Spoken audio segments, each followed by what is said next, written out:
Jason Momoa built a $40 million empire playing Aquaman. But in 2023, people discovered something shocking. He wasn't living in his mansion anymore, he was sleeping in a van parked outside. And that wasn't the strangest part. Court documents revealed accusations from movie sets. Stories from crew members that were never supposed to go public. When therapist notes leaked during a trial, everything changed. The man America trusted as a hero had secrets darker than anyone imagined. Today, we're uncovering what really happened behind closed doors. Jason Momoa was born in August 1979, but even before he could speak, everything around him had already fallen apart. His parents split when he was just 6 months old. His father, Joseph, was a Hawaiian painter who had grown up with almost nothing in a metal hut in Waiana. His mother, Con, came from a small white town in Iowa and worked as a photographer. They were from completely different worlds. Joseph couldn't adjust to life in Iowa, and Con couldn't settle in Hawaii. So when they divorced, Jason ended up with his mother in Iowa, thousands of miles from the ocean. His father loved. That separation never healed.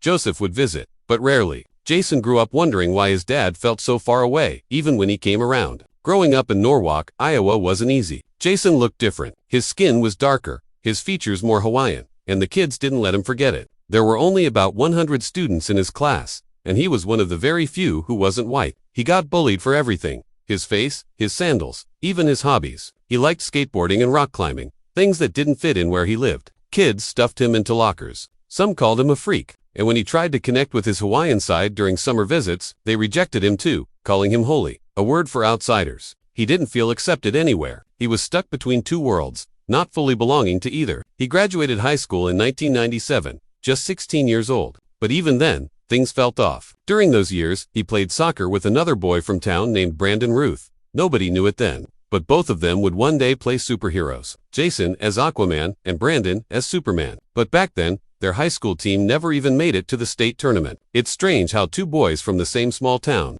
once overlooked on the field, would later become famous all over the world. After graduation, Jason dreamed of becoming a marine biologist. He had always loved the ocean, and even took college-level biology classes while still in high school. He started at a local college in Iowa, then transferred to the University of Hawaii. But everything changed in 1998. He was 19, working part-time in a surf shop when a fashion designer spotted him. That meeting ended his science dreams. Within a year, Jason won Hawaii's Model of the Year 1999 and even walked for Louis Vuitton. But later, he admitted something shocking. It was all made up. He had lied at the audition to get noticed, saying he had modeled for top brands. It wasn't true, but it worked. That same year, he heard a radio ad for a Baywatch Hawaii audition. Over 2,300 people showed up. Jason waited 7 hours just for a chance. He had no acting experience, no resume, just that mad-up modeling story and a lot of nerves. But something about him stood out. They picked him, and just like that, he went from folding t-shirts in a surf shop to playing a lifeguard on TV. He stayed on the show from 1999 to 2001, building his famous body and trying to learn how to act on set, even when he was scared and kept forgetting lines. But when Baywatch ended, things got rough. He moved to Los Angeles with almost no money. No agent would sign him. For 3 or 4 years, he couldn't find real work. He waited tables in Colorado, slept on friends' couches, and watched bills pile up. That Baywatch title, which had once helped him, now worked against him. People didn't take him seriously. In 2003, he tried to revive things by starring in Baywatch Hawaiian Wedding. It flopped badly. Critics hated it. He was crushed. That failure made him want to quit acting altogether and go back to studying wildlife biology. Between 2001 and 2004, Jason hit rock bottom. He was in debt, nearly broke, and couldn't even afford his house payments in Topanga Canyon. He took any job he could find just to survive. The only thing that kept him going was a small role in a show called North Shore in 2004. It was the first time in years that he felt like he had a real shot, but even that came with danger. While surfing in 2007 at a place called Pehi, known for giant waves, his leash snapped. He was stuck nearly a mile from shore. He couldn't move his arms anymore. He thought he was going to drown. Somehow, he made it back. But that moment stayed with him. North Shore was supposed to be his big break, but it didn't last. Each episode cost around $2 million. The network spent over $40 million on the show, building a fake hotel set that cost $1 million alone. But the ratings were bad. The show was canceled in 2005 after just 21 episodes. It ended with a cliffhanger that never got resolved. That same year, Jason appeared in a comedy called Johnson Family Vacation. It was his first movie role, but it didn't help much. He was still being cast as the big Hawaiian guy, never as a serious actor. Tired of being stuck in the same kind of roles, Jason started transforming himself. He began training in Brazilian Jiu-Jitsu. His workouts were brutal. He followed something called the AR7 program. 7 sets, 7 reps, 7 seconds of rest. He worked out nearly every day, sometimes 3 times a day. Mondays were for chest, Tuesdays for back, Wednesdays for legs, Thursdays for core, and Fridays for arms and shoulders. Weekends were his only break. He trained so hard that he got hurt many times, but he kept going. He wanted to be ready for something bigger. That training paid off later, but North Shore itself was a disaster for the network. Fox had gambled big, launching the show during the summer of 2004 instead of airing reruns. They hoped people would be drawn to the Hawaiian setting. It didn't work. The name of the show even changed multiple times before they settled on North Shore. Despite all the money spent in the Hawaiian cast and crew, it couldn't hold an audience. After it failed, other networks gave up on doing big shows in Hawaii, too. In early 2005, Jason Momoa was just a 25-year-old actor who barely had any big roles behind him. He'd done 44 episodes of Baywatch Hawaii and 21 episodes of North Shore, but not many people knew his name. That changed when he joined Stargate Atlantis in Season 2. Stepping in as Ron Dex. He was 6'5", physically striking, but the shocking part was that he had no martial arts background. Still, he told the crew he didn't want stunt doubles. He wanted to learn everything himself. So for months, he trained with stunt coordinator James Bamford, learning sword fighting and close combat. He bruised his ribs so badly during sword practice he could barely breathe, but he kept it secret because he was afraid of losing the role. By the end of that season, even the crew couldn't believe this was the same guy who once modeled for magazines. He didn't just look like a warrior, he fought like one. Then came the Satita episode in 2006. It was one of the most brutal episodes of the entire show. His character, Ronan, was tortured by the Wraith and forced to become a runner again. Momoa didn't just act the pain. He wanted to feel it. He refused to use padding. He skipped breaks. He shot for 14 hours straight. At the end of the day, he collapsed from exhaustion. The crew thought he was acting, but then he passed out for real. Paramedics were called and the set shut down for 2 days. People started whispering that Jason wasn't just intense, he was dangerous in how far he'd go for a scene. His co-star Joe Flanagan later said Jason was brilliantly unhinged. But behind that intensity, there were constant fights. In interviews between 2007 and 2008, Jason said he made up about 40% of Ronan's sounds. Grunts, growls, warrior-like breaths, all inspired by his Hawaiian grandfather. The writers didn't like it. One of the producers, Robert C. Cooper, wanted Ronan to speak more. Jason argued back. Ronan had been alone for 7 years. He wasn't supposed to talk much. He was a man of silence and action. When writers pushed for wordy scripts, Jason refused. He said they were trying to turn his character into a chatty tour guide. The tension got so bad, Jason threatened to quit the show unless they stopped watering down Ronan's backstory. In the end, they gave him more freedom. Offset, things weren't smooth either. In 2007, Jason started dating someone who worked with a guest director. But his wild lifestyle, partying, gaming, all night, showing up tired to set, started affecting his performance. During early episodes of Season 4, he was so off that it took multiple takes to finish scenes. David Willett, another actor on the show, called him out. They even had a public fight. Jason later joked that he liked everyone on set except David Willett. Their relationship didn't last, and the crew had to change shooting times just to work around his hangovers. Production costs went up by nearly $50,000 in overtime because of him. Things only calmed down when Jason met Lisa Bonet later that year. She gave him a serious warning: change or lose everything. But even after Stargate Atlantis ended in 2008, things didn't get easier. Jason had earned about $30,000 per episode, but by 2009, he was broke. He'd spent too much, managed his money poorly, and had no backup plan. He had to borrow $15,000 from his mom just to pay for headshot and go to auditions. At 29, he moved back into his childhood bedroom in Iowa and slept on a twin bed. He considered going back to modeling. He even thought about doing soap operas, something he swore he'd never do. For weeks, he lived on ramen noodles. He couldn't even afford gas to drive to auditions. His mom had to co-sign his apartment lease in Los Angeles because his credit was ruined. In 2009, everything changed because of one bold move. Jason went to his Game of Thrones audition, not knowing much about the books. The script barely had any lines for Khal Drogo, so he asked if he could try something different. Then, without warning, he performed a traditional mahaka. It was loud, fierce, and terrifying.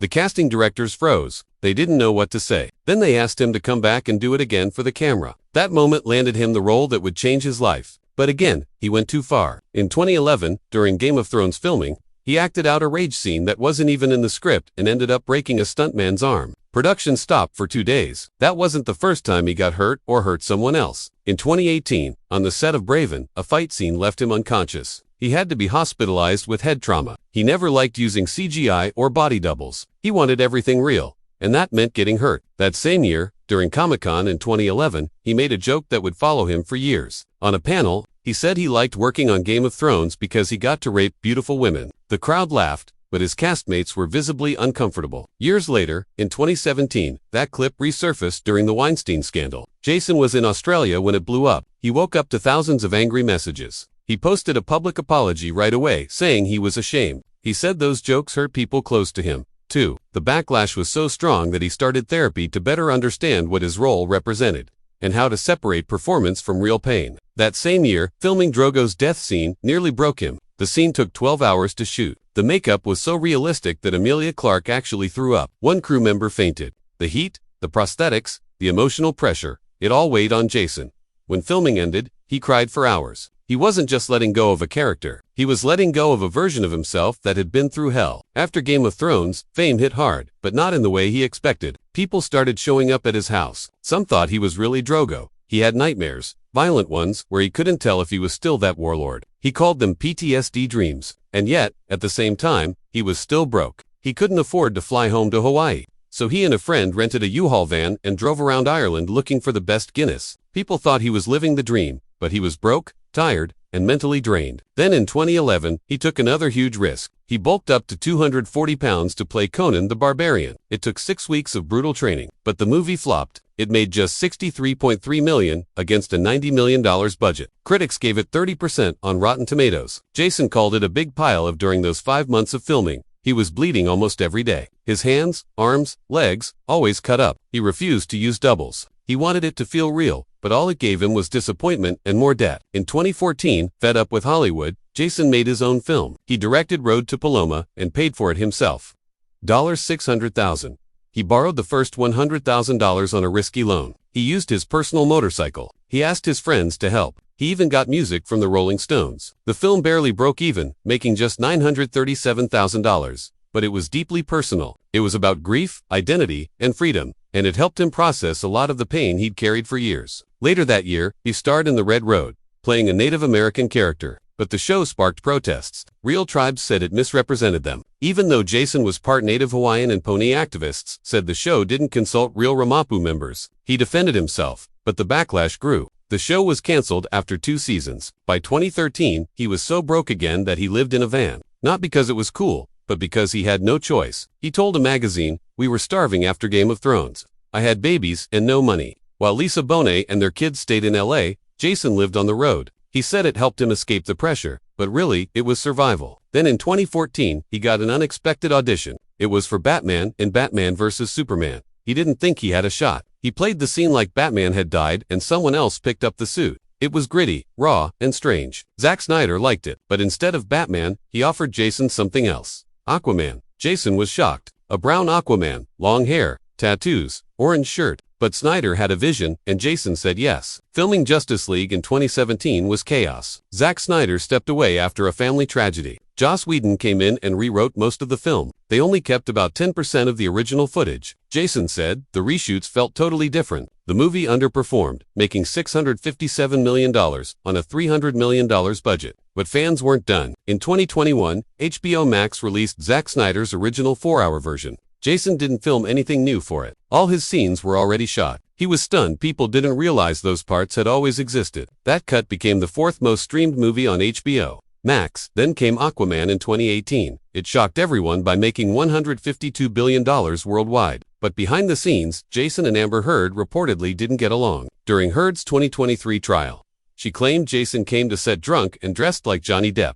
Warner Brothers denied it. They said Jason was professional, but the tension was real. By 2023, Aquaman and the Lost Kingdom was a mess. The film had delays, reshoots, and cost $215 million. Cameos were added, then removed. 6 companies worked on its visual effects, but it only made $440 million, less than half the original. For Jason, it was another reminder that success never comes easy. Jason Momoa had no idea what was coming when he took the role of Duncan, Idaho, in Dune.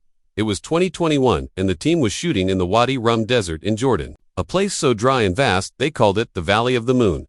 The heat reached 100. It got so bad that the crew could only shoot for 2 hours in the morning and 2 hours at night. Momoa had to run full speed through sandstorms while wearing layers of clothes. He later said it was one of the hardest things he had ever done just to survive the day. They had air-conditioned tents on set through July and August. Director Denis Villeneuve didn't want fake backdrops. He wanted the cast to feel the endless desert, and Momoa did. He would sneak away on his lunch break and record personal videos of the sand, the sky, and the wind just to remember it all. 2 years later, in 2023, Momoa stunned everyone again. During Fast X, he was playing Dante, the villain. And during a high-speed chase scene in Rome, he decided to do the motorcycle stunts himself. No helmet, no green screen. Just Momoa flying through Rome's old streets on wet cobblestones that were so slippery they felt like ice. Producers were watching the footage and praising the stunt double. Then someone told them it wasn't a double. It was Jason. He didn't tell anyone. He just did it. Later, he admitted it was risky. If he got hurt, the whole movie would stop and it would cost millions. But he wanted the character to feel real. That's what made Dante stand out. But it wasn't all action and hero moments. Back in 2016, a very different side of Momoa appeared at the Venice Film Festival. He walked the red carpet for a film called The Bad Batch, playing a terrifying character named Miami Man. It was a low-budget dystopian thriller filmed in the deserts of California with just $6 million. He acted alongside Keanu Reeves and Jim Carrey. The film was full of silence, dust, and danger. Momoa played a cannibal. His character hunted people. It was shocking to see Aquaman like that, but critics said it proved something. He wasn't just a muscle-bound superhero. He could play dark. He could go strange, and that would help shape his next moves. One of those moves, change, and that would help shape his next moves. One of those moves,